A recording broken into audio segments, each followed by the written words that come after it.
Bien, entonces, justamente eso es lo que es esta clase, que ya yo se lo había dado a la parte, pero quiero hacer una versión mejorada de esa clase, porque yo le puse casualmente anoche las dos cosas, le puse este archivo, le puse la versión vieja, nada más la línea, que está más detallada, pero que inclusive esta versión que le estoy dando es como más fácil de recordar y está más actualizada, porque ciertas cosas, ciertos autores que están determinando procesos nuevos, que son, estamos hablando a lo mejor de los últimos 15 años para acá. Y como yo les digo, esa información irá muy tarde cuando ya se está dando.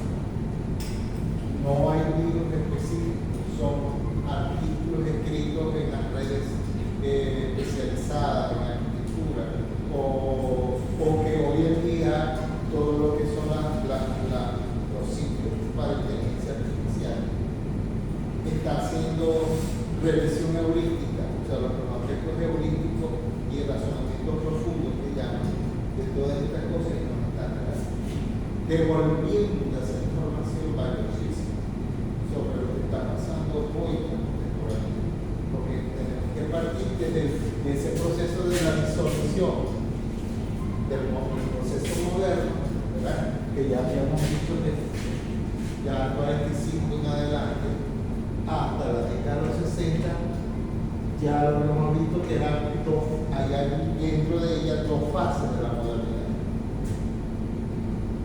Si vamos desde que comenzamos clase, la modernidad, eso no me corresponde a mí en realidad, pero sí hay deber moral de decir que existe eso,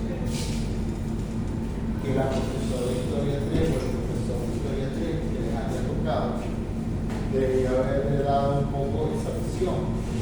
Y que cuando nosotros vemos la modernidad hay cuatro procesos. ¿Ok?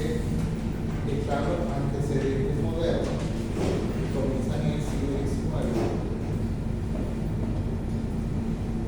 ¿Ok? Que viene con el proceso progresivo de abstracción y reducción decorativa, porque se incorpora en ella la visión industrial. Dos, el proceso protomoderno, que es cuando se hacen las primeras experimentaciones modernas, ya con un desarrollo industrial notorio, pero que todavía corresponde a una fase de transición.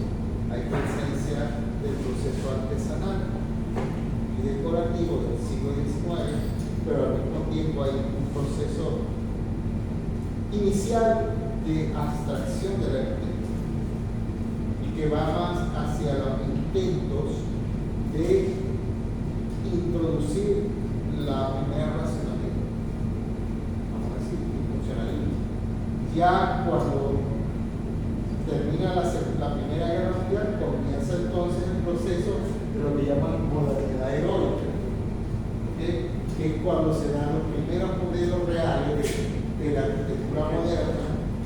Ya se hace la primera teoría moderna, ya comienzan las primeras instituciones que imparten en la modernidad, como la Bauhaus, ¿verdad? Entre ellos la Deutsche Werkbund, que lo había hecho un poquito antes, pero que ya estaba en paralelo, y las escuelas de arte y oficio de Inglaterra y otras partes del mundo que se estaban desarrollando. ¿Okay? Y ya vemos entonces la aparición de la arquitectura blanca. Cuando vemos la arquitectura blanca y abstracta, ahí comienza el periodo de la modernidad heroica.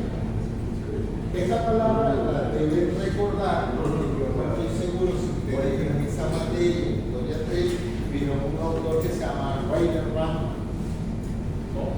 Rainer Banham, que tiene un escrito sobre la arquitectura, los ideales de la arquitectura moderna, y él describe allí un poco lo que eran las teorías modernas. Y es justamente, él era uno de los historiadores de la arquitectura en ese momento, y teóricos de la arquitectura moderna, que empezó a hacer intentos de periodizar la arquitectura y el urbanismo moderno. Entonces, justamente de nace un poco el sentido de que Rafael Márquez, eso existe, Rainer Banham lo habla,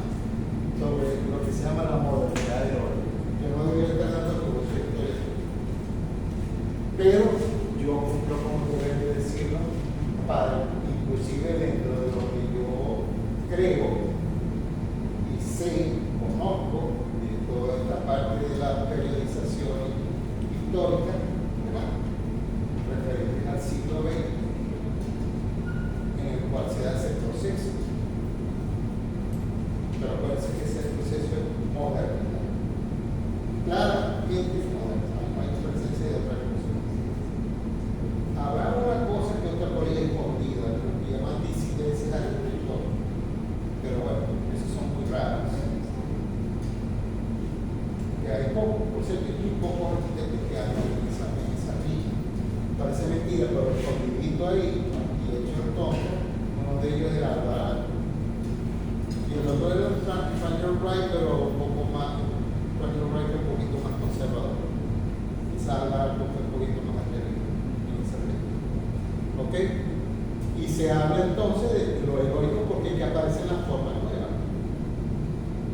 Cuando hablamos de la palabra heroicidad o heroísmo, ¿qué quiere decir? Irrumpir con fuerza y colocar algo nuevo, porque pareciera que estoy creándose algo nuevo, ¿verdad? Y somos héroes porque estamos inventando. Eso fue una ideología de la modernidad. Entonces, obvio, se están viendo todos esos edificios que rompen con toda antigüedad. ¿Ok? Luego de eso, al término de la Segunda Guerra Mundial, o sea, todo ese proceso heroico toma el final del siglo de la década del 19, ¿verdad? Pero la Segunda Guerra Mundial termina en qué año? 1918. Y en 1918 para 1919, la Deutsche Werkbund, que era la escuela histórica moderna que existía de la arquitectura, empezó a resurgir y con ella surge la nueva escuela. ¿Cuál es? La Bauhaus, que es la que más claramente irrumpe sobre la modernidad. La Deutsche Werkbund era una escuela de artes y oficios que tenía ciertas conexiones con el siglo XIX y que progresivamente de ahí surgieron los arquitectos protomodernos, que muchos de ellos después saltan a la modernidad directamente, son de los creadores de la modernidad. ¿Y por dónde lo hacen? Por la Bauhaus, entre una de las cosas. ¿Ok? Porque no crees que todo el mundo estaba en la Bauhaus, era lo único que existía, ¿no?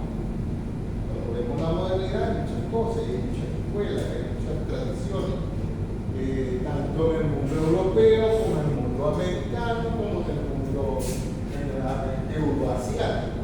Y estamos hablando de ello, la Unión Soviética de aquel entonces, que también trae su camino, pero también recorrido dentro de esa visión de lo heroico. ¿Ok?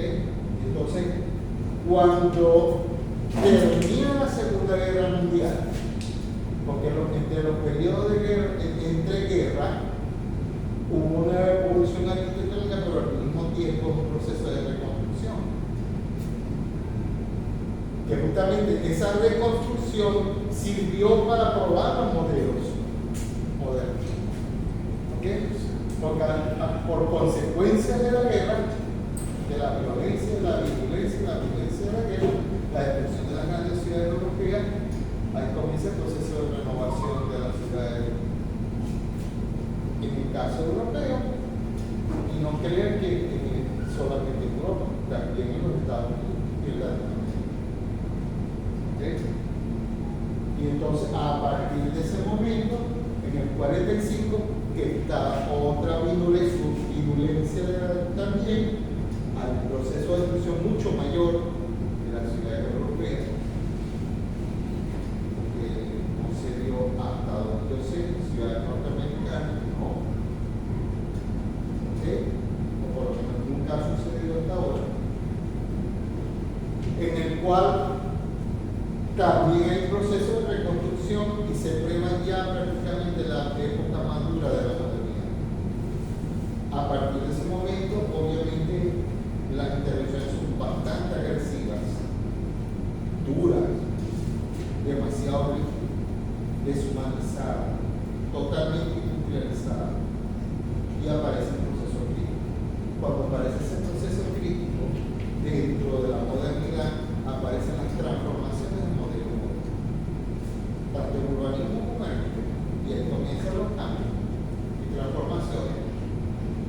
que producen desde su interioridad a la modernidad el proceso de disolución. Y a partir de ese proceso de disolución, que es el que habla de Gonzalo, es que comienza el proceso. O progresivamente, cosa de 5 años, desde los mediados de los 50, o un poquito antes de los mediados de los 50, hasta 1960, viene ese proceso de cambio hacia la comprensión, al reentendimiento de lo humano, de lo ambiental, en los procesos de concepción de la ciudad y la vida. Entonces hay un cambio conceptual total. Se deja atrás todas las tradiciones modernas, se revisan las tradiciones modernas, ¿verdad? Inclusive hay algunas visiones que niegan esa modernidad. Y comienza todo el nuevo capítulo de la contemporaneidad. ¿Y desde dónde se monta eso? Desde la crisis. De la crisis de lo moderno. Pero también la insurgencia de la contemporaneidad. O sea, al tiempo que se está muriendo la modernidad, aparentemente, y ahora a ver que eso es más aparente que real, y está surgiendo el mundo contemporáneo. ¿De dónde sale esto? Pues una cosa que ya dijimos en esa clase anterior, de un cambio de paradigma referente a, primero, el cambio de los modelos económicos del momento. El cambio de los modelos económicos del momento, en el cual pasamos de las sociedades industriales a las sociedades postindustriales. Recuerden esta palabra, todo lo que indica post, porque justamente de ahí aparece toda la conceptualización inicial de la contemporaneidad. ¿O qué implica? ¿O en qué está basada esa visión post-industrial? En que se va entendiendo que los recursos para el proceso industrial van mermando los combustibles, van mermando los insumos, van mermando los ambientes de trabajo y de producción, van mermando la calidad de vida. O sea, hay una cantidad de elementos que cuando nos ponemos a ver nos van a dictar un mundo que está entrando en una crisis tremenda. Y el proceso industrial, como conceptualmente estaba establecido, es que era un proceso de permanente aumento, crecimiento, rápido crecimiento y en un proceso lineal de crecimiento. Y resulta que eso no es así. Se vino a descubrir que no era así. Entonces, eso trajo consigo crisis internas, desde el punto de vista energético, desde el punto de vista de la velocidad de la producción, de los impactos ambientales, de crisis económica, en fin, un montón de cosas. Entonces, inclusive cambios en el gusto de la gente. Porque en el proceso industrial se limitaba a cosas muy prácticas y muy puntuales, que era a lo mejor producir un televisor o 2 televisores de tipo y más. La sociedad de entonces estaba demandando otra cosa, porque entonces existen otros niveles sociales que tienen cada uno sus criterios de selección o sus criterios específicos de económico y social, sus gustos. Y entonces aparecen varios niveles. Entonces ya la producción industrial no se dedica a uno o dos cosas, sino que se dedica a personalizar los productos. ¿Ok? Fíjense que se rompe ese paradigma del elemento único, universal, y hacia dónde va entonces el mundo que se estaba planteando postindustrial, hacia la diversidad.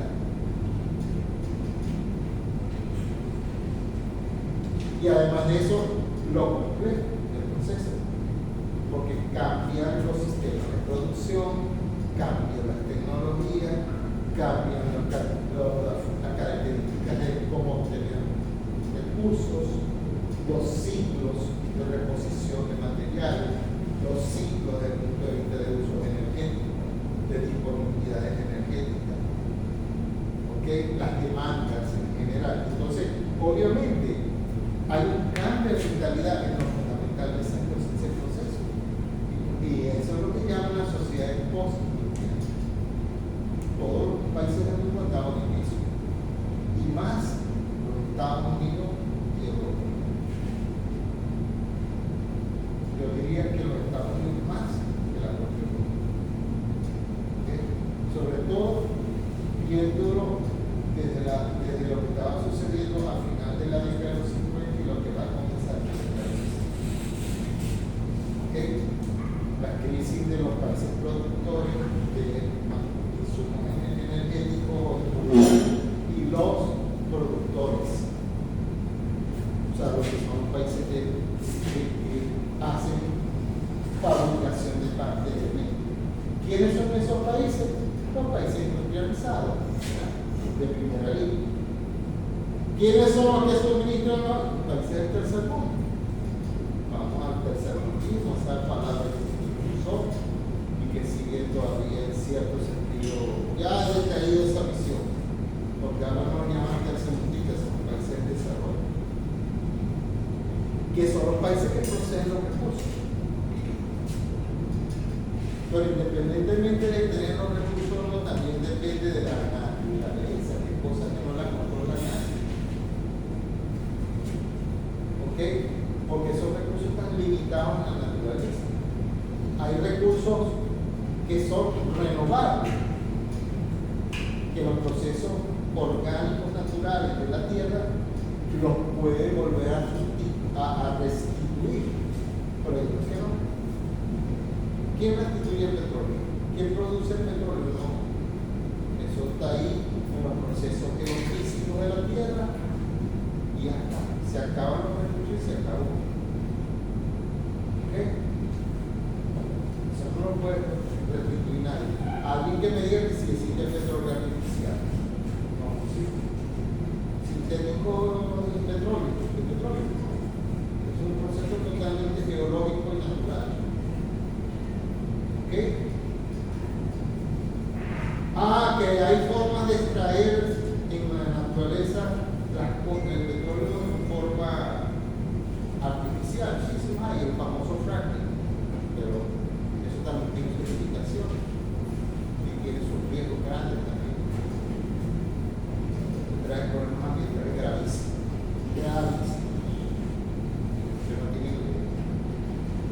No los países que más hacían eso lo Estados Unidos está dejándolo de hacer, porque trae problemas sísmicos y problemas de contaminación de las fuentes de agua en el suelo y también inestabilidad de los suelos. O sea, hay problemas técnicos detrás de todo eso. Entonces, hay un problema. Que está estableciendo una nueva forma de actuar. Y con ello hay una cantidad de procesos que se encadenan a ese proceso. Y entre ellas la propia producción de la arquitectura y la ciudad. Entonces, obviamente, todo también esto va acompañado con una cantidad de sucesos que se estaban dando. Si ya de por sí todo este problema de la producción industrial trae problemas energéticos, trae problemas inclusive de impacto en los suelos, en las fuentes energéticas, también trae desde el punto de vista de la vida, porque de una manera u otra, ya no por la producción industrial en sí, sino lo que es consecuencia de la utilización de las tecnologías también. Y el elemento que marca esa cultura justamente cuál es la bomba atómica. Hiroshima, Nagasaki, y si no sabían, había una tercera, como saben. Esa bomba no llegó a o sea, sí se tiró, pero no llegó hasta allá. Esa la lograron conseguir por los años 80, desenterrando una carretera y consiguieron la tremenda bola que no está ahí. En la película no sale esa. No, pero sí hay una película que habla sobre eso, por cierto. Ok. Pero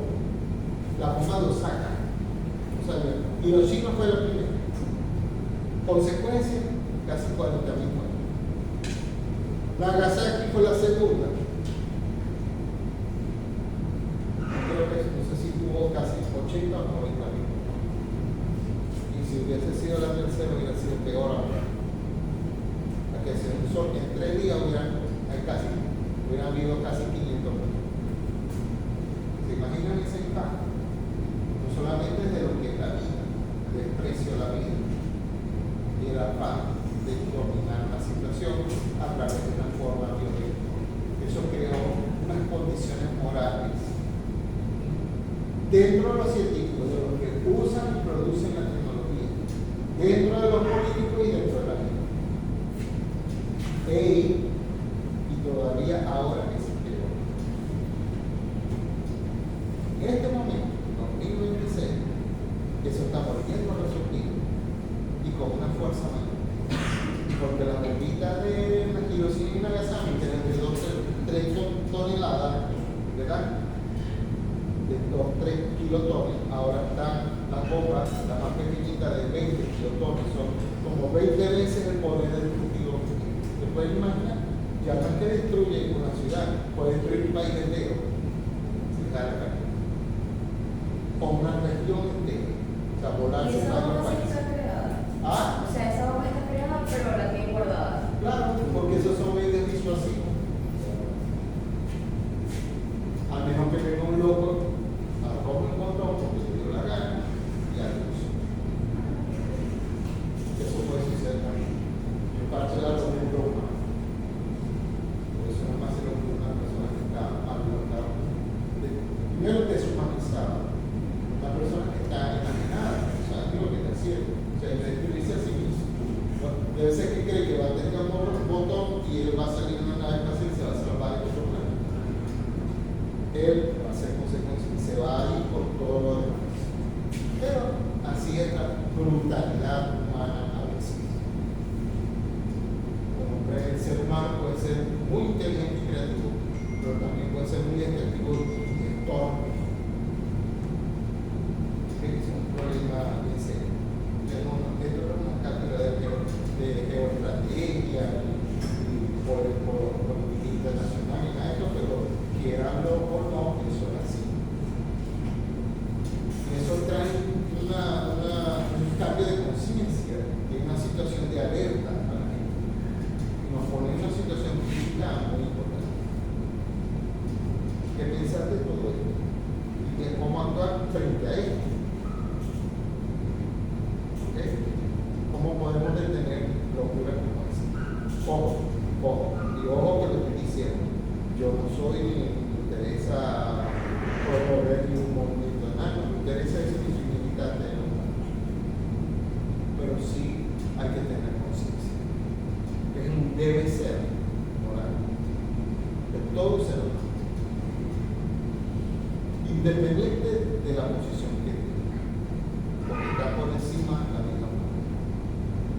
La sobrevivencia del género humano y los demás géneros que acompañan a la vida humana.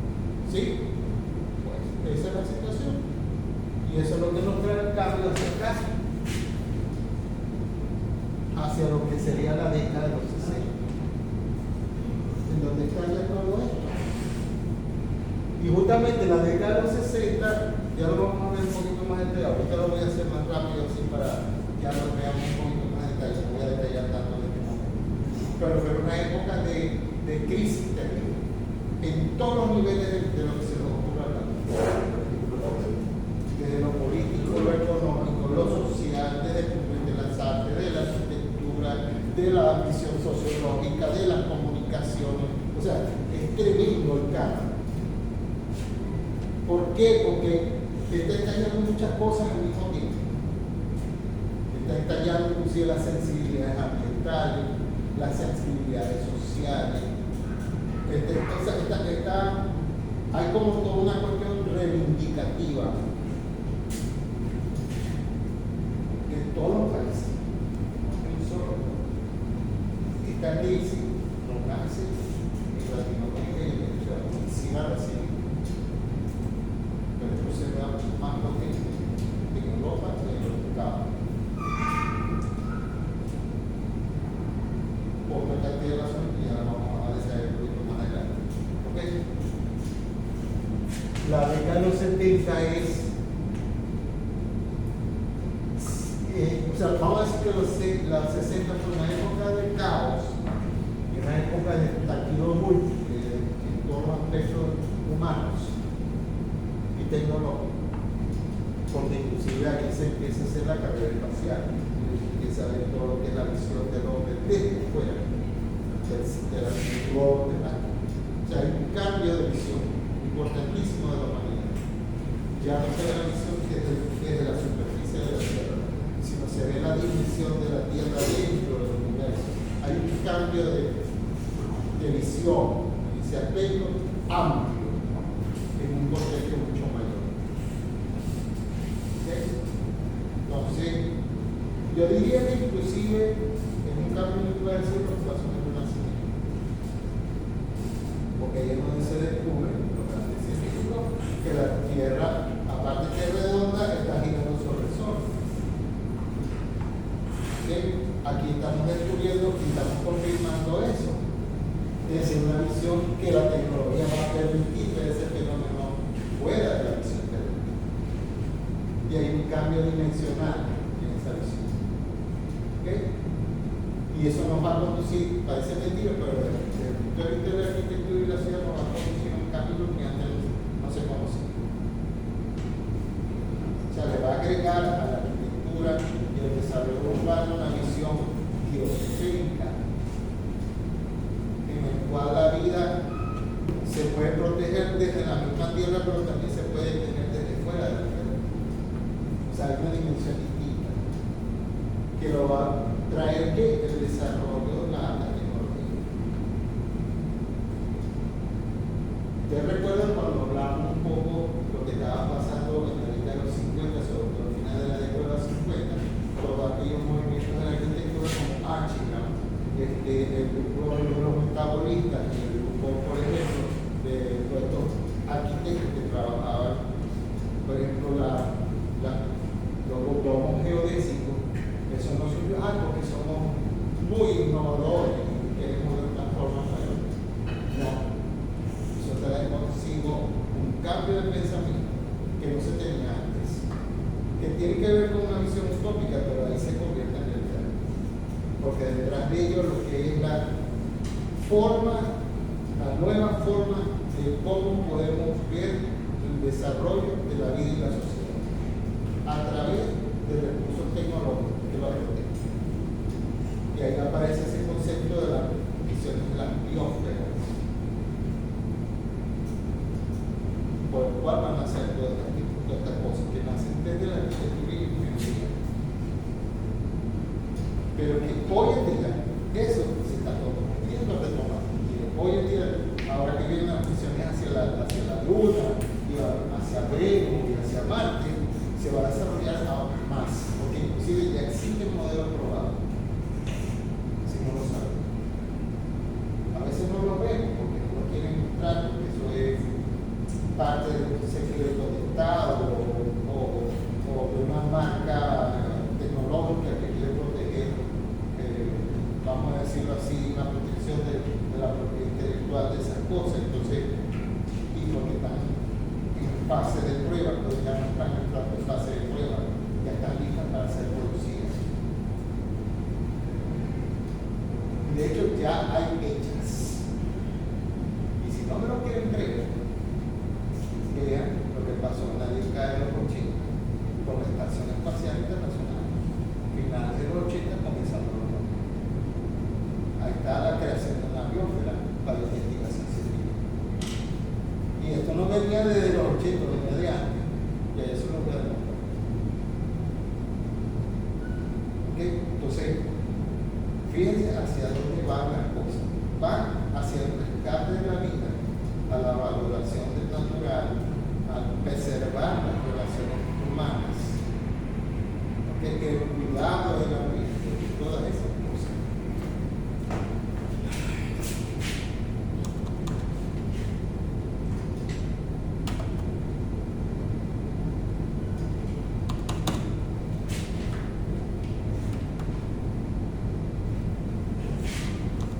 Yo no sé qué pasa a esta computadora, hace esta falla tan rara. se apaga de pronto o entra en pausa, a veces que entra hace descanso ya. Está pensando, está muy lenta, parece que tiene poca memoria. Ay, no va a decir a mí que pasé por una que era igualita que esa. Bueno, esto es todo lo que está en la pantalla.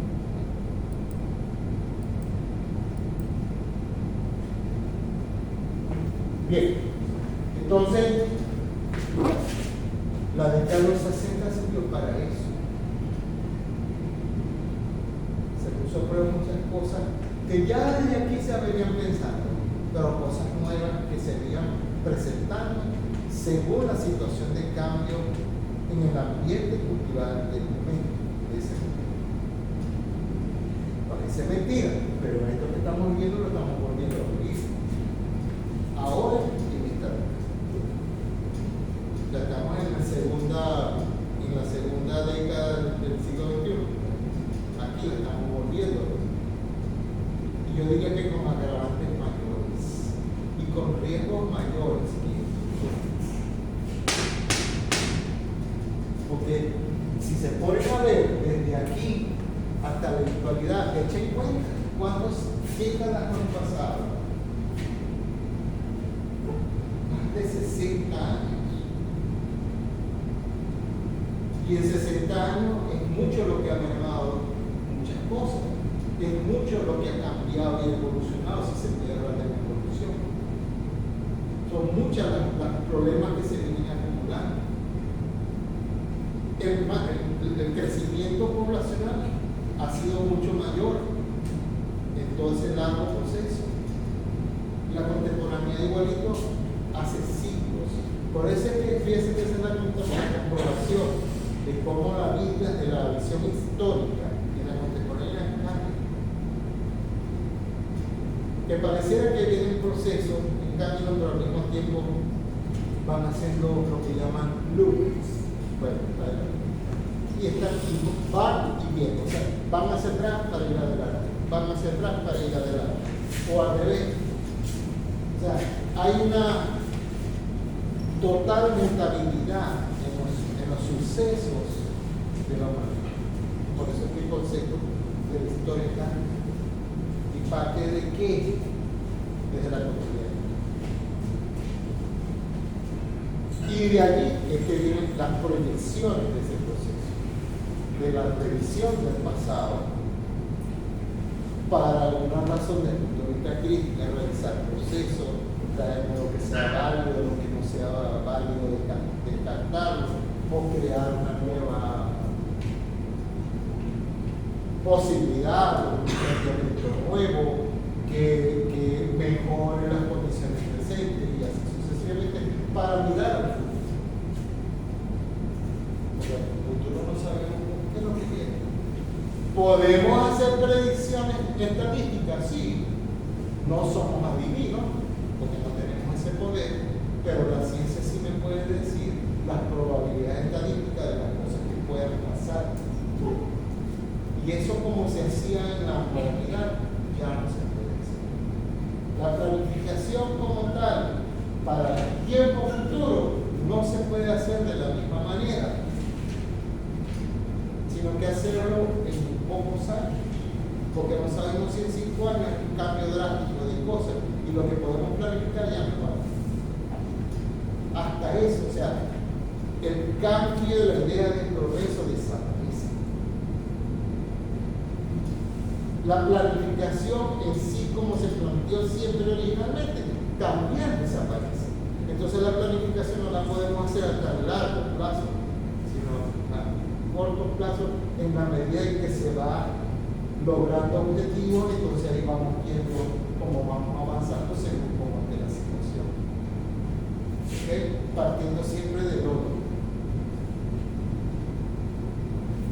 Que podemos hacer proyecciones futuras, podríamos hacerlas, pero siempre habrá indeterminaciones, cosas fortuitas, inesperadas, X cosas. Y la planificación también dice que hasta la mentalidad del desarrollo de los países, los desarrollos de toda la vida humana cambia totalmente. Entonces hay un cambio de concepto.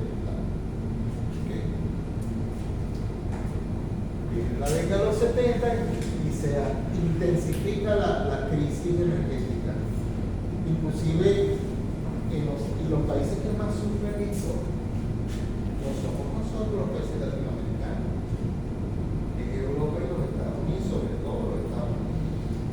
Hay un famoso suceso en el año 73 en que los Estados Unidos se quedó 6 meses sin gasolina. 6 meses. Eso estoy hablando de finales de la década de los 60. ¿Por qué? Porque hubo una cosa como lo que está sucediendo ahora, la famosa guerra del Medio Oriente. Y el estrecho de Hormuz, igual que ahora, también fue tomado. Entonces, en ese momento, el Sirio, el Líbano, algunos países de la Saudita o cosas de estas que eran productores de petróleo, tenían en su poder el control del petróleo. Contra lo que necesitaban el petróleo, que estaban con sus estrategias militares para eso. Está sucediendo exactamente lo mismo. Yo diría que esta vez hasta peor. Vos estás viendo que inclusive los Estados Unidos están asustados porque hay sitios que no tienen, ya tienen problemas de combustible. Hay uno que un país, no me acuerdo, no sé si fue en Atlanta, en Texas, no sé dónde, que me parece muy extraño porque Texas ha sido un estado petrolero por excelencia de los Estados Unidos y ya tiene 3 días sin combustible. Está volviendo a suceder lo mismo. Y ahí está el desespero de todos los intentos de guerra de control de la zona de Oriente Medio y todas estas cosas. ¿Por qué? Porque es que la naturaleza es así. Los recursos están mermando. Ya son pocos los países que les están quedando esto. Y parece mentira. Pero el único país que tiene una sobrevivencia sobre eso es este país. Venezuela. Por las reservas probadas de petróleo que tienen para 300 años. 300 años. Es el único país que va a poder tener petróleo para ese. Ya todos los demás acá.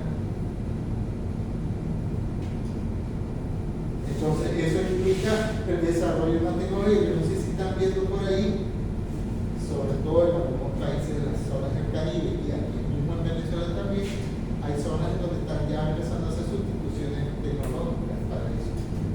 Que es la tecnología de los paneles solares. Ya se está extendiendo y popularizando esa tecnología. Cuando antes eso era rarísimo, no sé cómo ver un marciano, ahora es lo más común de todo.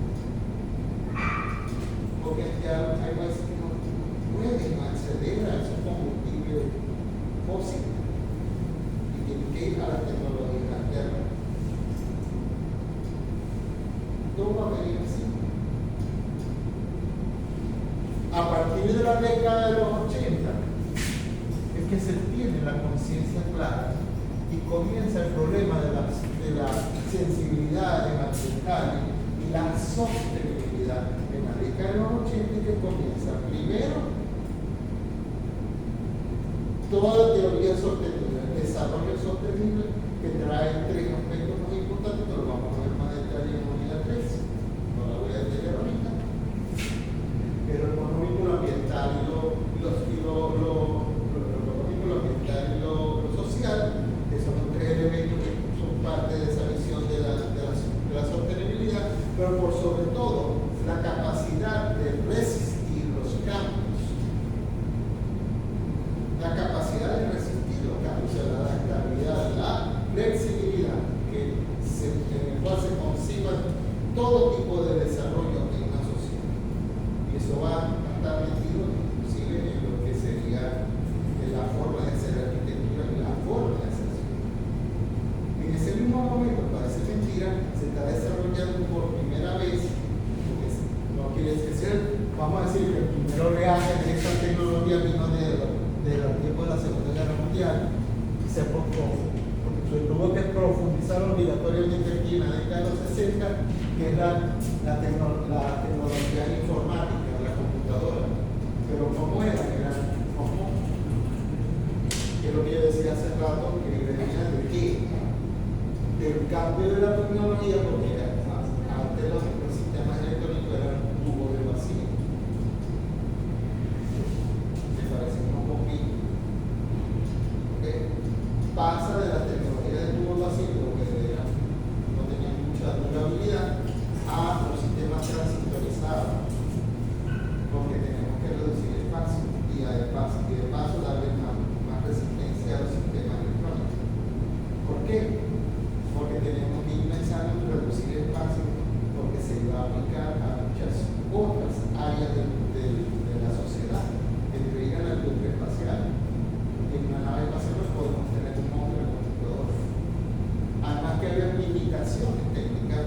la capacidad de procesamiento. O sea, una computadora, para que sea muy poderosa, tiene que ser casi una cuarta parte de estoy hablando de una década de los 60, el famoso sistema IBM 360. ¿Ok? Que hace unos gabinetes con una cinta y una cantidad de cosas que son de la organización. Eso, para una computadora de hoy día, que es así de chiquita, esa computadora que hoy en día tenemos, que es una cajita, una minicom, ¿verdad? Es una cajita, tiene 10 veces la capacidad de ese sistema IBM 360 y más. ¿Por qué? Porque el desarrollo electrónico permite que haya mayores operaciones en ese sistema.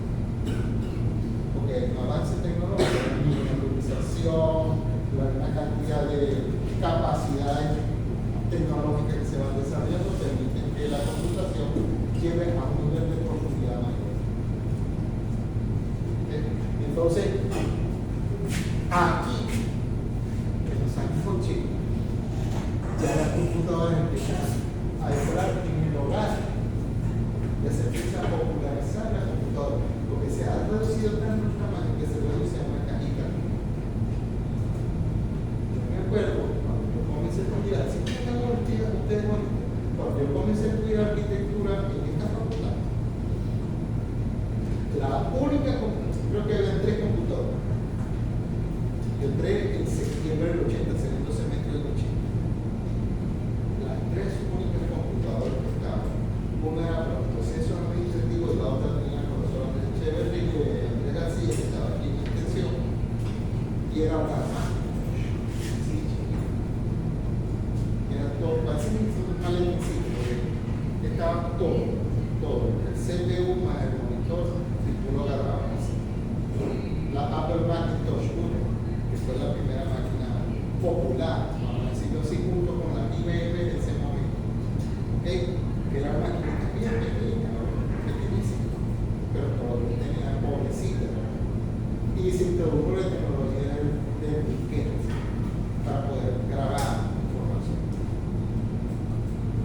Vayan a ver ahora cómo son las computadoras.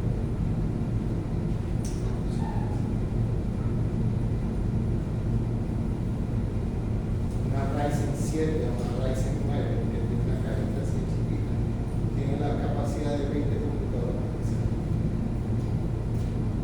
¿Okay? O sea, si lo que tenía escasamente de memoria era que 256 megabytes, ahora las monstruas de ahora tienen hasta 32 gigabytes. O sea, el poder que tiene la computadora es muy equivalente. Pero fue necesario para el desarrollo de todo lo que venía de aquí en adelante, que fue exigencia de esa época. En la década de los 80 comienza todo el proceso de que digitalización de las imágenes, producción de imágenes digitales, procesamiento electrónico. Inclusive se empiezan a hacer las primeras películas hechas con sistemas electrónicos. Ustedes han escuchado una película muy popular, el año pasado lanzaron una secuencia de esa película. Tron fue hecha así, por las primeras computadoras del mundo. La que ahora, todo es neón, porque resulta que las pantallas de aquel entonces, las pantallas eran colores neón, eran ámbar, azul, verde o gris, o azul a veces. ¿Okay?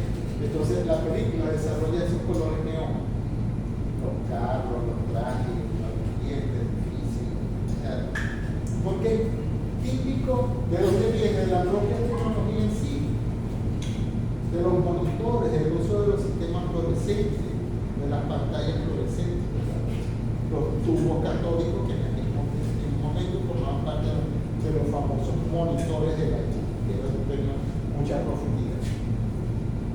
¿Verdad? Pero ya tienen cierta capacidad. Y con ello se desarrolla también ¿qué? La capacitación, la capacidad para desarrollar ambientes o simular ambientes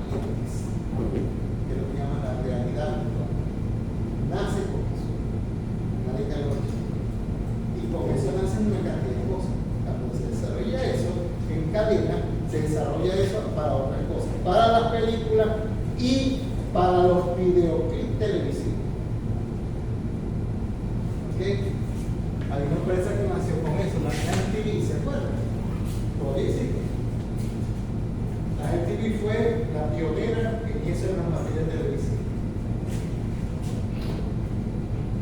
De todos los rockeros, de todas las chicas de la música pop desde entonces, Michael Jackson, Madonna, todo esto. Okay. Los pomperos, ¿saben dónde estaban los pomperos? ¿No saben cuáles son los pomperos? Yo creo que no habían nacido ustedes, ni siquiera saben. Son aquellos que se ponen los pelos color fluorescente, se pagan los pelos de esas modas pomperos. Pero eso nace intencionalmente por una cosa que en ese momento en la cultura se estaba, es como una contracultura. ¿Okay? Si bien en los años 80 venía una fusión cultural con la historia y los pensamientos postmodernos, que es lo que un poco en ese momento, y la maduración de la modernidad, al mismo tiempo viene la cultura de ruptura. El pop es una cultura de ruptura, porque rompe con toda esa visión de la historia y es una expresión agresiva. Así lo siguen los ponquetos y todas estas cosas, y los rock pop, que era la moda en ese momento, me parecen locos. Parecen unos caballos locos con un pelo parado así, fluorescente y todas estas cosas. Y se vestían fluorescentes. Y ustedes no saben ni siquiera de dónde sale eso. Resulta que esos fluorescentes que se usaban, lo usan ahora por aquí, viene de esa. ¿Qué les está demostrando eso? Que la visión cultural es cíclica. Va de atrás para adelante. Va haciendo como, está avanzando en esta manera. Estamos haciendo loops. Para atrás, para adelante, para atrás, para adelante, para atrás, para atrás. Y van apareciendo de esa manera.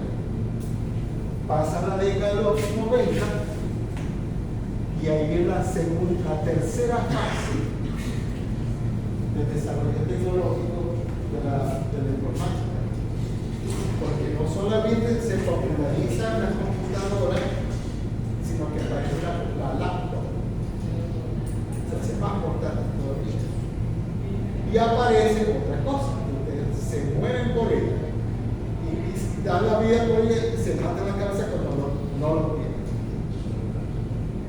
En la World Wide Internet fue la primera red ya pública de Internet en el mundo. Eso aparece por allí en 1995, aproximadamente, 96. ¿Okay? Aparece el primer correo electrónico, aparecen un montón de cosas de sentido, que se abren por lo que serían las comunicaciones por red. O sea, ya el mundo en ese momento va a una segunda fase de la vida en red, porque ya había comenzado aquí. ¿Okay? Con el desarrollo de los satélites artificiales, las redes televisivas, las redes telefónicas a distancia, ¿okay? Los videos a distancia, la televisión en vivo, el video electrónico. O sea, que en ese momento, por cierto, cuando se crea por primera vez el video electrónico, no era accesible para nada, porque un carrete de video era una cosa así de años. Eso nada más era para las industrias televisivas. Aquí, cuando llegó por primera vez en Venezuela, fue en los años 60 también, pero bien avanzada la década de los 60. Estamos hablando por ahí del año 67. Un poquito antes de la carrera de que entrara el viaje de vapor. Por cierto, la primera máquina BTR que se tuvo en Venezuela la tuvo Canal 8. Y la otra era RCTV, que es la empresa televisiva que mencioné. Y el Canal 8, televisor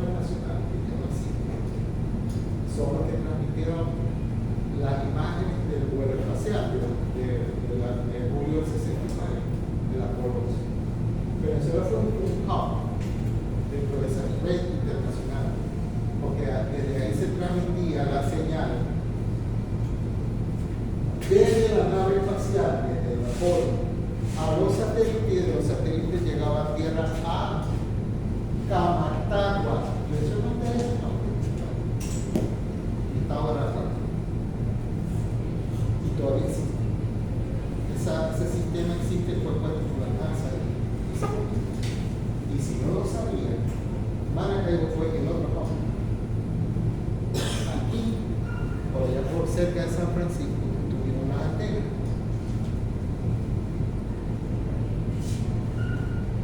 Me acuerdo porque yo las llegué a ver. Yo estaba muy cerquita de una de las plazas de San Francisco, por ahí donde está la Biolina. Estuvo ahí. Y luego, obviamente, sirvió Venezuela como un punto de referencia importante dentro del SATEC global. Ahí se genera la primera idea de globalidad.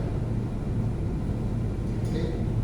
Que yo les dije a ustedes que lo desarrolla más con McLuhan, por ahí comenzando lo de los 60. Y aquí se abre completamente, o sea, se populariza todas las redes. Porque antes las redes eran privadas, eran solamente instituciones científicas y de la Secretaría de Defensa de los Estados Unidos, el Pentágono. Más nada. En los años 90 es que se empieza a abrir ya para el uso público. ¿Ok? Y ahí el mundo se abre a la verdadera globalidad. No solamente las redes televisivas, sino la otra red, que es la red de Internet. Y ahí comienza la verdadera globalidad. Ya está el mundo comunicado en todos los momentos. Entonces fíjense que va a cambiar aquí. Y por eso cambia la forma de pensar. Porque comienza la hipermovilidad. O sea, todo el proceso desde la década de los 60 hasta parte de los 90, yo no estoy muy de acuerdo con eso, porque ya el hecho de que comienzan las computadoras en 1985, 84-85, ya para el 80, no, para el 80 ya existían las computadoras, pero que se popularizan en el mundo ya es para el año 82, aquí en la década de los 80. Aquí comienza ese mundo de la hipermodernidad digital, en realidad. Lo que pasa es que hay un proceso como de aceptación lenta de este proceso, y no es cuando existe Internet por primera vez y el correo electrónico que ya se abren las puertas a ese proceso de hipermodernidad digital. Por eso es que estamos hablando ahora. Salas lo decía, de que estamos viviendo una nueva modernidad. Se terminó la posmodernidad. Pero esta modernidad no es la misma modernidad que estaba ahí.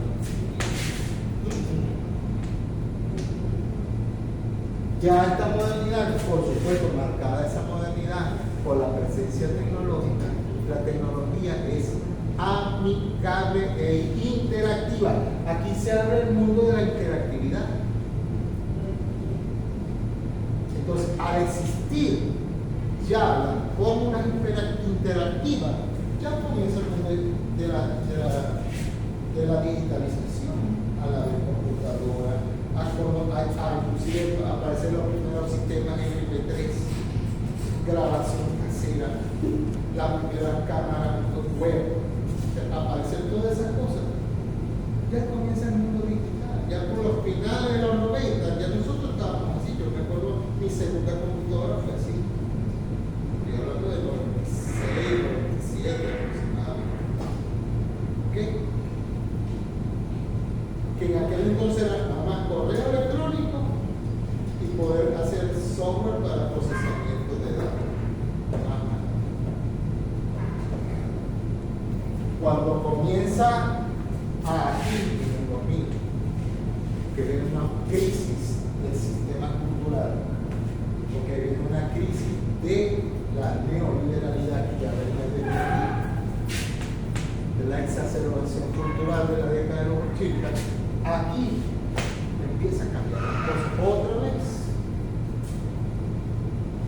Y aquí es un mundo reivindicativo. Hay una cosa que marca esa idea. ¿Saben cuál es? Se lo da la propia imagen. ¿Saben qué es eso?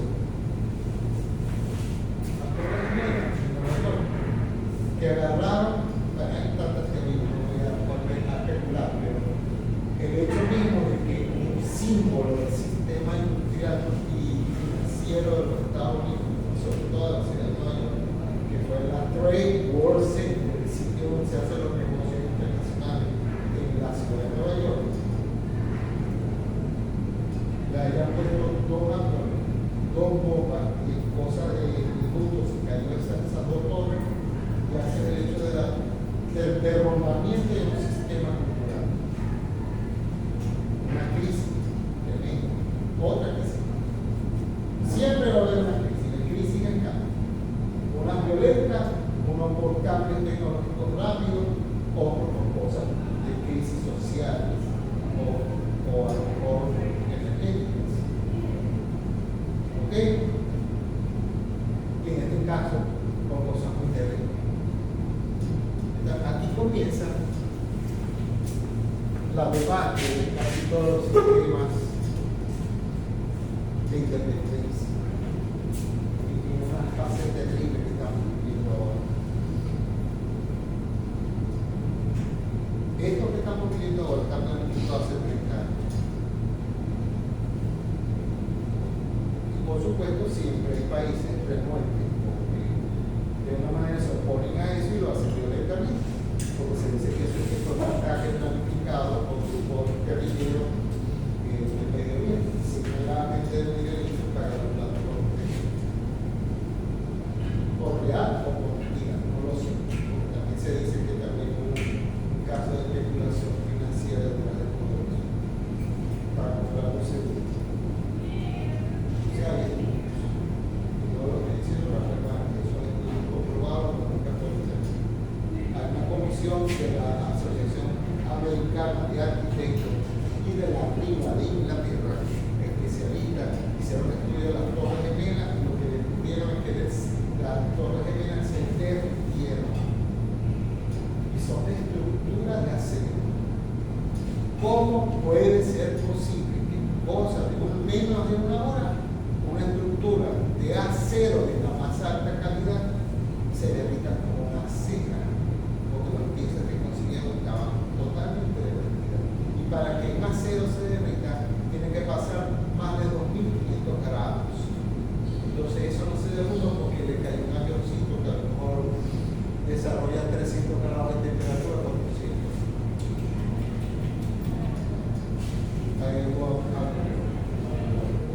Eso se verá pasado unos siglos.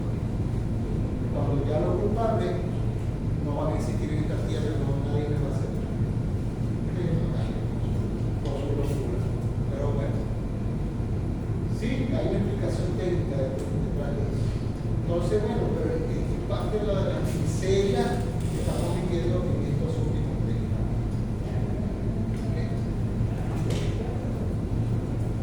Bueno, entonces, claro, ¿cómo puede ser posible que una estructura de acero de alta calidad, un acero estructural de alta calidad, se derrita por 300 grados? Eso es imposible. Lo más que se puede hacer es fabricarse. Pero de derretirse tiene que haber habido 2000 químicos. Y eso no se alcanza sino con bombas de alto poder. Y eso es más que una bomba o varias bombas con sistema de demolición hasta ahí queda eso. Bien, otra vez.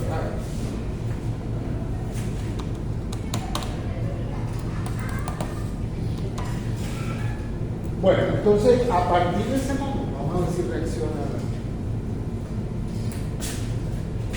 A partir de ese momento, del 2000 en adelante, es el proceso actual.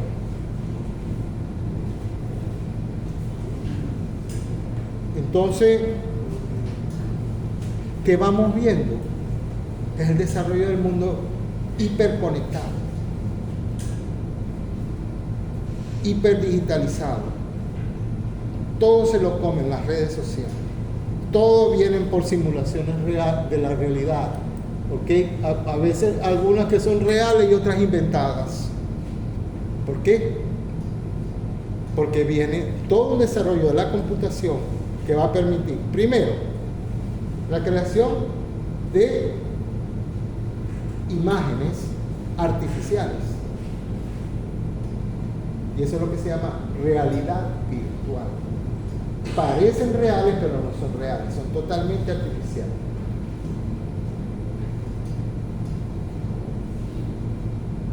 Segundo, aparece la capacidad de simular cosas. Se pueden crear videos con movimientos y dinámicas específicas y resulta que todas son falsas. O sea, ahí viene el gran peligro. Aquí.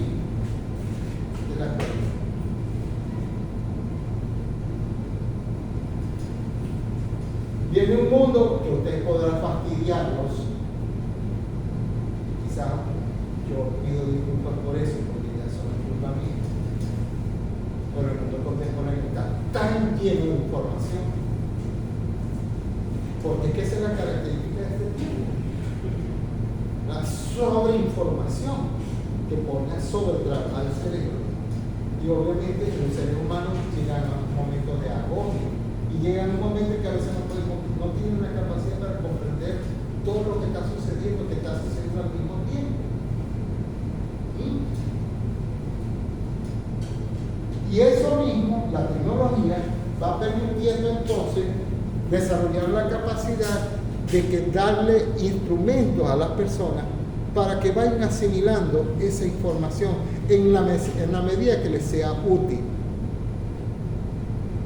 ¿Ok? Eso es cuando ustedes ven en los videos que sale a lo mejor una llamadita y te está diciendo qué está pensando la persona y qué cosa está, a qué cosa se está refiriendo y tal, ¿ok? Que viene lo que llaman, eso tiene un nombre en la vida actual, ¿ok? ¿Saben cómo se llama? Me van a decir que no saben porque lo están viviendo. Cuando viene información que tienen una imagen principal y van saliendo cosas como pops, o sea, llamadas, cosas, tal, y viene una cosa y de pronto y dicen, mira, está pensando en este momento tal cosa, o en este momento está pasando tal cosa, información. Es como si fuera un noticiero que le está llegando las cosas a uno por distintos caminos, pero la imagen misma está permitiendo ver esa simultaneidad.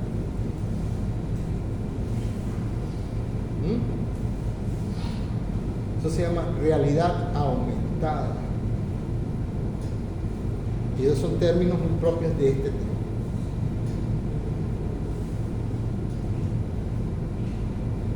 Y para completar, la posibilidad de que la tecnología simule la capacidad neuronal del ser humano. Esa es la inteligencia artificial, que es aún más peligrosa. Puede ser un auxilio. Inclusive les voy a traer una confesión, les voy a hacer una confesión a ustedes. Esto que está aquí, claro, yo puse los parámetros para que ella se diera, pero esto está hecho con inteligencia artificial. ¿Por qué? Porque me está sirviendo como de secretario. Me auxilia, pero no me mata.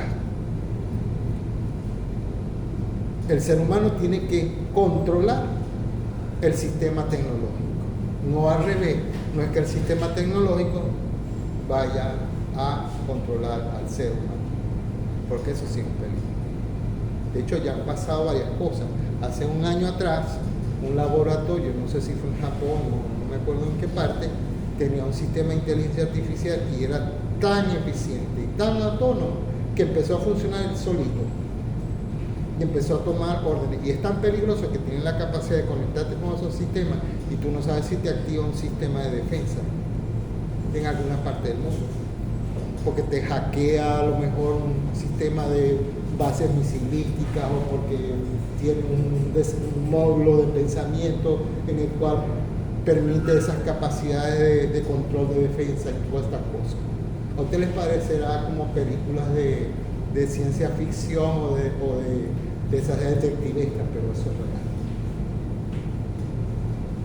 Tanto así que uno de los problemas de la visión actual es que justamente puede sustituir al ser humano. Ya se está demostrando que lo puede hacer. Y eso va a traer otra dinámica, desplazamiento del ser humano. Eso está trayendo otra teoría de por sí, que se llama transhumanismo. O sea, usar al hombre y a través del hombre sustituir al hombre. O sea, es una cosa loca. Eso sí es peligroso, porque ahí van a desaparecer profesiones enteras, arquitectos, artistas, periodistas, ingenieros, o sea, va a empezar y todo va a ser controlado por las máquinas. Eso es un propósito moderno. Eso es lo que quería justamente hacer los modernos. Voy a echar un salto para atrás, para que vean otra demostración de que el tiempo contemporáneo es cíclico. Ustedes, cuando estuvieron en Historia 3, la profesora no les nombró una película que se llama Metrópolis. ¿No? Búsquenlo por internet, porque eso está... Mira. Nosotros con Internet no vimos películas. No, pero busquen la referencia y se van a buscar la película Metrópolis. Esa es una película de 1928. Y es una película que nació con el cine sonoro. Y es una película alemana, de preguerra, o sea, antes de la Segunda Guerra Mundial. Y esa película ya está haciendo una crítica tremenda a las sociedades industriales. Y hay un personaje específico, bueno, hay varios que son importantes, pero hay uno que aparece en la película, que es hecho por un científico loco, inclusive, me da risa porque el tipo tiene el pelo parado así. ¿Es una película de 1900? 1927, Metrópolis, alemana, preguerra, antes de la Segunda Guerra Mundial. ¿Ok? Porque Fritz Lang se llama el director de la película. Por cierto, ese señor se tuvo que ir de Alemania porque lo iban a poner preso. Se fue a trabajar a Hollywood. Después hizo otras cosas más por acá, del otro lado del charco. ¿Ok? ¿Pero en la película o en la vida real? Claro, en la vida real. Estoy hablando de Fritz Lang. Fritz Lang fue un director famosísimo del cine alemán. Pero él se tuvo que ir porque los nazis lo querían perseguir. Se tuvo que ir él se estableció en los Estados Unidos. Siendo el alemán, correcto. Claro, porque estaban haciendo el nazismo, Hitler estaba tomando el poder, estaban ya los nazis en plena efervescencia. Entonces no querían los conservadores que estas cosas parecieran, porque era una crítica social directa contra ellos. Entonces aparece un personaje en una película, un científico, que por cierto, años después la van a ver en otra película, Volver al Futuro, años 80. Esa es una película excelente para demostrar el tiempo cíclico de la contemporaneidad. Ese científico de esa película del 27 y ese científico de Volver al Futuro tienen la misma cara. Mírenlo para que vean. Lo único que es que en la película no sale un robot, pero en la película Metrópolis sí sale un robot. ¿Y qué es lo que hace el señor científico? Agarra a una chica de lo más bonita, que era una de las protagonistas de la película, y pone una máquina que tiene forma de robot. ¿Y qué hace el experimento? Traspasar todo el flujo vital de esa chica más el cerebro de la chica al robot. Manejo tecnológico. Y quizás hoy quisiéramos hacerlo también, que sí se está haciendo ya. Lo que pasa es que se hace en secreto. Nadie lo sabe. O muy pocos lo saben o no lo quieren decir porque es por razones de Estado, por secreto militar. ¿Ok? Y el robot adquiere la cara de la chica, toma la forma humana, pero no es un ser humano, es un robot. Inclusive lo ven hasta en el gesto, la imperfección que tiene, la torpeza, la dureza, o sea, la inhumanidad del personaje. Es la misma chica que era un ser humano, pero ahora con una cara y con el comportamiento que no es de un ser humano. Es una crítica directa a esto que está pasando ahora, señores. A la inteligencia artificial y a la robotización. Porque nosotros ahora, como véanlo, aquí mismo en Maracaibo estamos empezando a ver eso. En Nauru sí. En Nauru es la cosa. Ya trajeron un primer robot. Y andaba el condenado en los pasillos de Nauru, metiéndose en todas las oficinas y parecía una locura. Cuando veían una cosita así chiquita que parece una criatura ahí que bueno. Y en el paseo del lago sí que trajeron el mismo robot, parece que es el mismo. Y lo pusieron a dar vueltas aquí en algunas plazas, aquí en Maracaibo, en la Plaza de la República, no sé qué cosa. ¿Con qué? Porque para que la gente se vaya familiarizando con esas cosas. ¿Por qué? Porque el proyecto es que conviva con nosotros o nos desplace a nosotros. Ojo. No, por ejemplo, aquí en Venezuela se está empezando a ver, pero Corea, Japón, tú vas a un restaurante, sirven son robots, no es gente.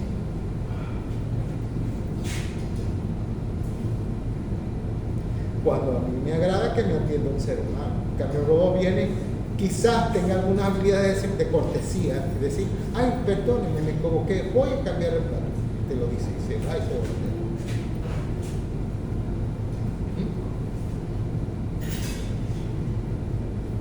Eso es muy gracioso hasta que no desplace al ser humano. Cuando trate de hacer la tecnología, esa capacidad de tomar decisión va a desplazar al ser humano y puede hasta acabar al ser humano. Ahí está el peligro. Pero advertencia, eso lo están haciendo en las universidades, lo están haciendo en muchos sitios. Porque esa tecnología va a tener tanta capacidad que va a igualar o desplazar al ser humano. Eso es lo que se llama hoy en día el transhumanismo, que antes no se conocía con ese nombre, ¿okay? Porque era en los años 20 era imposible pensar en eso. Pero ahora que tenemos el desarrollo que tenemos, que ya está desarrollada la inteligencia artificial, que ya está desarrollada las tecnologías informáticas, que haya algoritmos, que yo no sé si yo les dije que lo que quería decir la palabra algoritmo. ¿Saben de dónde viene la palabra algoritmos? ¿No? Les explico.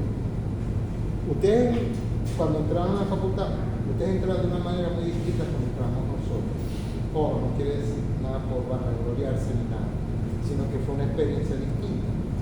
En estudios generales, en mi época, había una materia que se llamaba lógica. ¿Saben lo que es la lógica, verdad? Es un área del conocimiento que estudia el amor al saber. Pero no solamente el amor al saber, al origen del conocimiento, la producción del conocimiento, todo lo que conlleva a eso, entre ellos las capacidades personales. Hay una parte dentro de los estudios de la lógica, de todas estas cosas, de la intelectualidad, de la filosofía y de estas cosas, que se estudia en la lógica. Dentro de la lógica hay un estudio muy específico que se llama los silogismos. Los silogismos no es más ni menos que a través de elementos simbólicos representar las conexiones del conocimiento. ¿Cómo se van a llamar? Como si fueran un orden igual. que conectan las cosas y que tienen una forma en la cual ellas o diversan o hacen diversidad o hacen conexión. Entonces hay como una especie de formulación que arma esos lenguajes de conocimiento. Para el caso de la máquina, ¿verdad? Eso se traduce del lenguaje natural al lenguaje mecánico, que es el lenguaje de la computadora. Que sí, no, sí, no, sí. Lenguaje binario, ¿ok? Y esas operaciones silógicas, al convertirse en lenguaje de computadora a través de los programas, eso es lo que se llama algoritmos. Que no es más que la construcción de lenguaje y la forma en que operan los lenguajes para dar significado y órdenes a las cosas, sobre todo a darle órdenes de funcionamiento humano. Eso es un algoritmo. Que no es más que un lenguaje técnico. Un lenguaje lógico y técnico para las operaciones de computación. Eso sí. Es más, eso no es nuevo. Eso tiene más de 600 años existiendo. ¿Saben? Inclusive la palabra misma, el origen de la palabra misma, algoritmo, viene de algoritmo, que es una palabra árabe. Matemáticos árabes de la Edad Media ya conocían eso. Porque acuérdense que la matemática es un lenguaje abstracto.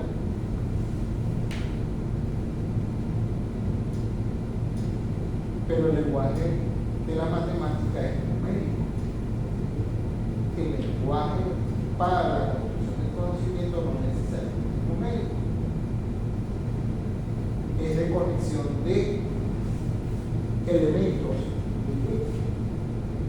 Entonces, obviamente es lo mismo. O sea, viene de la misma razón. Los matemáticos árabes conocían la construcción del lenguaje matemático y el lenguaje lógico. Eso es el algoritmo, y eso lo inventaron los árabes hace 600 años. Lo que pasa es que en la tecnología moderna es cuando vienen a aparecer las computadoras que se lo empiezan a utilizar. Porque es que antes se sabía. Antes las operaciones de pensamiento son operaciones de construcción del lenguaje y de significado de las cosas. Que se describen a través de cosas mecánicas. Y en forma muy simbólica. Y el algoritmo, ¿qué es lo que hace? Aprovechar esa visión de esos lenguajes abstractos de construcción de conocimiento y pasarlo al lenguaje mecánico, binario. Eso es lo que es un algoritmo. Entonces, los programadores, que son los que trabajan eso, son los que conocen construir el lenguaje para que una tecnología responda a eso. Cuando los algoritmos, por eso es que ahora los algoritmos, cuando se fabrican para obedecer determinadas órdenes descritas por los dueños de la tecnología y por la persona que hace el lenguaje para la máquina. Y más nadie tiene control de eso. O sea que alguien que nos quiere echar una broma y es un especialista en algoritmos, nos puede fregar a nosotros y obedece nada más al que crea el lenguaje, a uno no.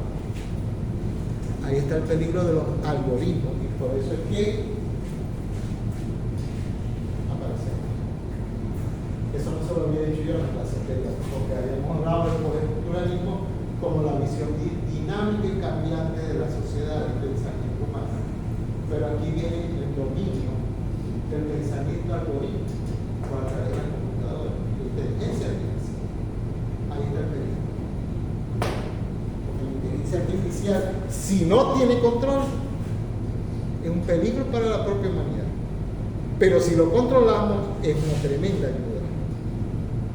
Tiene esa dualidad. Ese es un arma de doble filo. Ahora sí están entendiendo todo el proceso completo. De la intención de esta lámina. Ok, voy a hacer un paso bien rápido por todas las tres cosas que me interesan en este momento. ¿Ah? Sí, porque vamos a ver qué está sucediendo en esas tres primeras partes de la contemporaneidad. Que es lo que vamos a llamar la fase postmoderna. Acuérdense que yo les advertí a ustedes.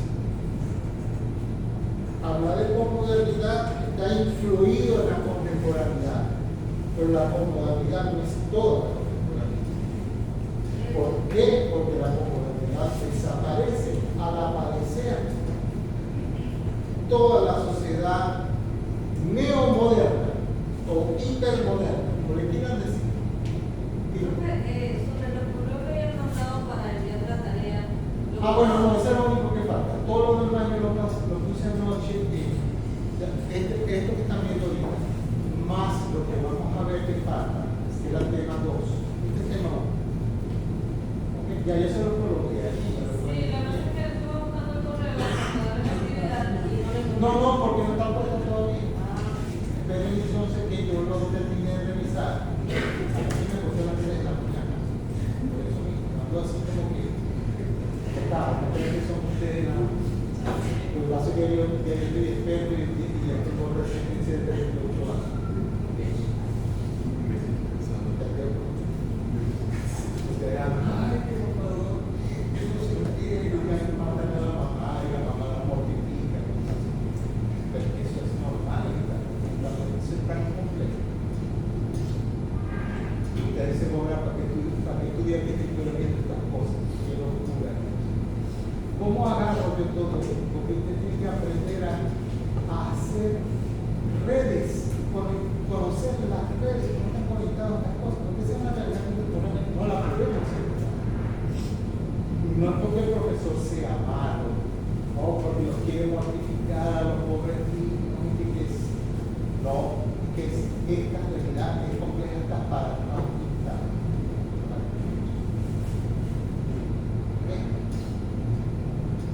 Es la esencia de la complejidad. Y hay varios tipos de complejidad, no es la única. O sea, la que esencialmente es compleja y la que parece mentira es simple, pero produce una complejidad. Es al revés. O sea, en este sentido, son como que variantes de la visión de la complejidad. Pero bueno, ¿ok? Bien, ¿por qué pongo estos tres décadas de importancia? Son los donde arranca la contemporaneidad y vamos a ver desde dónde viene todo lo que estamos viviendo hoy. De algunas cosas que simplemente cambiaron, pero que provienen de este tiempo. Pero cosas que fueron propias de ese tiempo que hoy no existen. Porque eso es parte de la esencia de la contemporaneidad. ¿Se acuerdan que había un criterio que yo les había manejado los conceptos? Que había los cambios y permanencia. Bueno, que eso es lo que sucede. Hay cosas que van a permanecer porque son parte de la vida misma, que es difícil separarlo, que habrá de algunas transformaciones. Pero el caso es el cambio permanente, que son estructuras ligadas a lo humano, a estructuras que son fáciles y difíciles de cambiar, pero hay otras que sí cambian. Tanto como cambian los elementos condicionantes de esos elementos. Por eso es que es importante hablar del contexto. Entonces, vamos a ver qué contexto cada década particular. Esta década a mí me agrada porque la época donde yo nací, ustedes no nacieron, no saben lo que es eso, pero es verdaderamente una época loca. Loca de verdad. Ya no tienen idea. O sea, desgraciadamente, en esto de recortar los tiempos, porque las cosas del tiempo, resulta que recortamos también conocimiento. Pero yo antiguamente con las películas, la gente viene y se sensibilizaron sobre esa cuestión. Yo le ponía, por ejemplo, un videoclip grabado de los Beach Boys, y le ponía también cosas de los Beatles, y le ponía cosas, el programa de televisión que se transmitió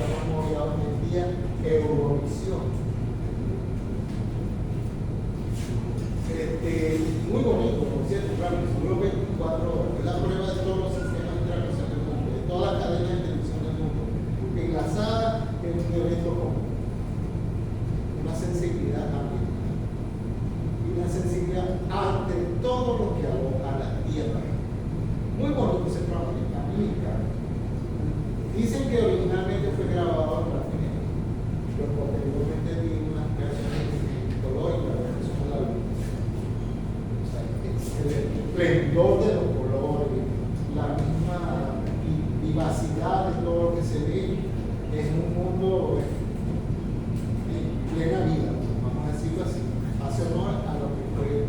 Ese programa se llamó Our World, en 1967.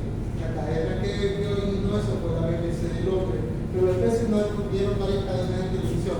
En Nueva York, en la NBC, en Canadá, la CBS, y así, distintas cadenas de televisión. La única cadena latinoamericana fue en México, antes de que se hiciera Televisa ahora. Pero bueno, y así, yo no me voy a poner a contar eso. Búsquenlo por internet. Programa muy famoso, que por cierto, ¿saben? El que cierra el programa de televisión son los Beatles. En una versión de una canción que representa lo que era ese momento. Es lo mismo que también ahorita, ese collage cultural. Entonces, vamos a ver que en los años 60, rapidito, el desarrollo de las tecnologías espaciales parece que fue el elemento fundamental, porque eso a su vez fue una cadena. Trabajo contigo en el desarrollo de la tecnología informática primaria, ¿ok? Que no estaban para el público, sino más para el uso científico.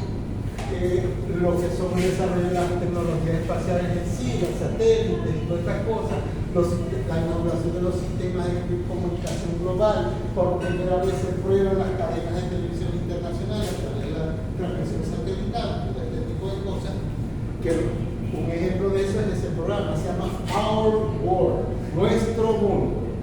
Eso fue en julio del 67. Puede ser, eso duró 24 horas.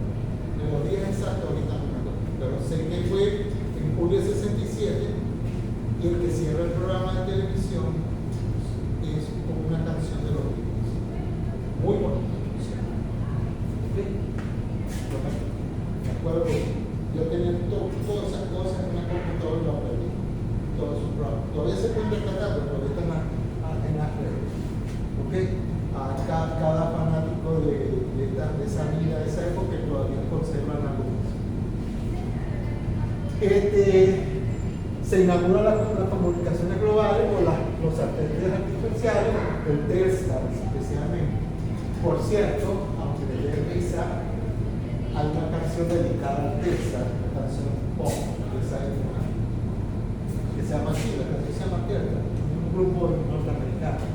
Y se inaugura el VTR, que serían los sistemas de videograbación, ¿okay? Que por primera vez se sustituye la cinta de acetato por la cinta electrónica. Era una cosa así, como nieves.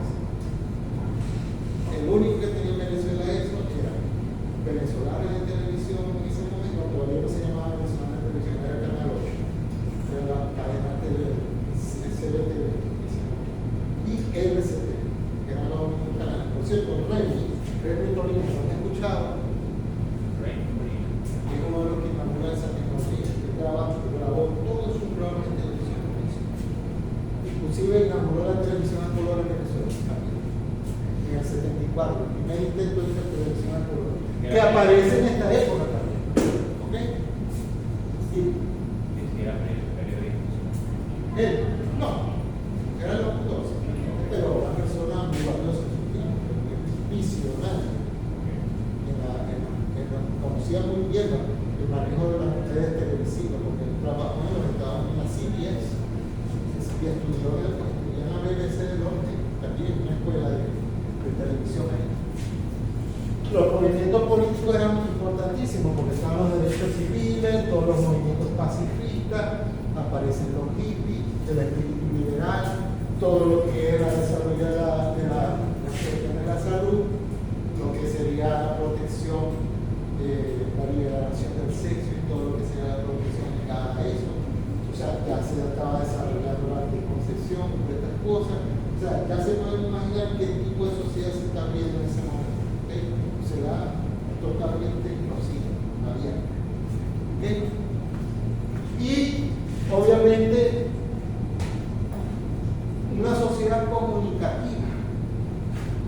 que lo abre este señor en este libro, en la aldea global, en Malcolm, este es como concepto, el libro no se llama así, pero el concepto es hecho por Malcolm McLuhan, que es un periodista canadiense. Las redes televisivas mundiales, sobre todo esto, ustedes ven que se desarrolla muchísimo. Aquí en Venezuela mucho y en los Estados Unidos también. Ustedes no han escuchado una canción que es muy famosa, yo no sé si les da risa o no la han visto, por ahí están sacando mucho una versión de Miriam Makeba que se llama Pata Pata. ¿No? Una versión que está sacando ahora recién ahora con cosas electrónicas y están acomodando la vida afro, más afro. Y eso vino para aquí en Venezuela. Nosotros teníamos un grupo que se llama Las Cuatro Monedas, que representaban eso. Y otros cantantes famosos que hay aquí, que eran de esa misma visión. ¿Okay?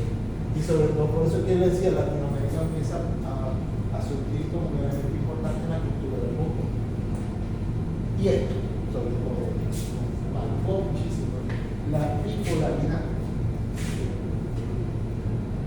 Es el cruce de dos sistemas, el capitalismo por un lado y el comunismo por otro. ¿Okay? Y sobre todo miren cómo también el aspecto del medio ambiente, como era el nacimiento de la conciencia ecológica, que fue muy importante en la década de los 60, y en este libro en particular, La Primavera Silenciosa de Russell Charlson, que sale justamente todos esos principios en los cuales nace la sensibilidad.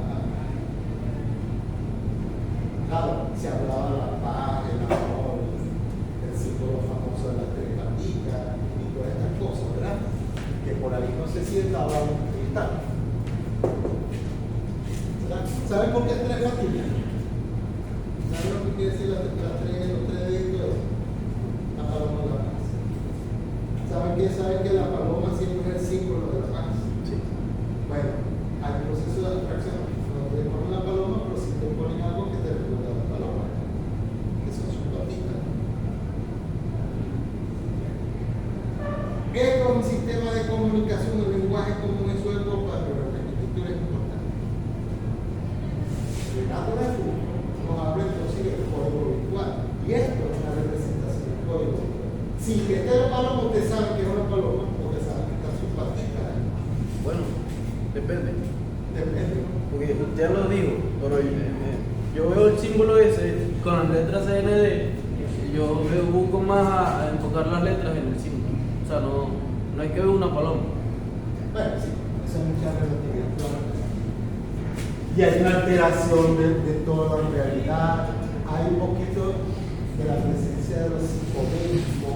¿Saben qué es lo que es psicodélico? Eso es un fenómeno psicológico que lo aprovecharon los artistas de su tiempo, sobre todo los artistas pop, los hippies, porque eso proviene de inspirarse para crear arte a través de, me van a perdonar la palabra porque yo no estoy de acuerdo con eso, pero eso fue a través de la droga, de los alucinógenos, el LSD, tales otras cualquier cochinada, pero la psicodelia fue un recurso que tuvo el arte de ese momento.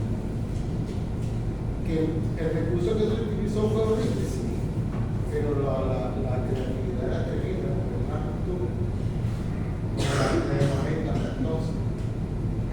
Y eso lo va a traer la arquitectura. Eso va a venir a los primeros hechos de la arquitectura contemporánea. Y eso lo va a traer específicamente Robert Venturi. Ya lo vamos a ver. Que toda esta cuestión desde el arte popular, desde las cosas corrientes, desde lo cotidiano, hasta los fenómenos ópticos, que es lo que llaman pop art, el arte de impacto visual, a través de fenómenos cinéticos. ¿Se acuerdan de Jesús Soto? Bueno, ahí vemos la influencia de Jesús Soto, que trajo consigo un poco de eso. Pero todos artistas pop del mundo, Andy Warhol, toda esta gente, todos son son fotografías de Marilyn Monroe hechas por Andy Warhol. Eso es pop art. En Inglaterra. Pero aquí también hubo mucho de esto, ¿ok? En la música electrónica, dice que ya se aprecia la tecnología en la música. ¿Saben lo que esta palabra les parece conocida? Un sintetizador único. ¿Saben lo que es? Es el primer sistema de control electrónico de sonido. Es el primer sistema digital de sonido. ¿Qué hora es? Bueno, vamos a dejarlo hasta aquí y después vemos entonces las otras.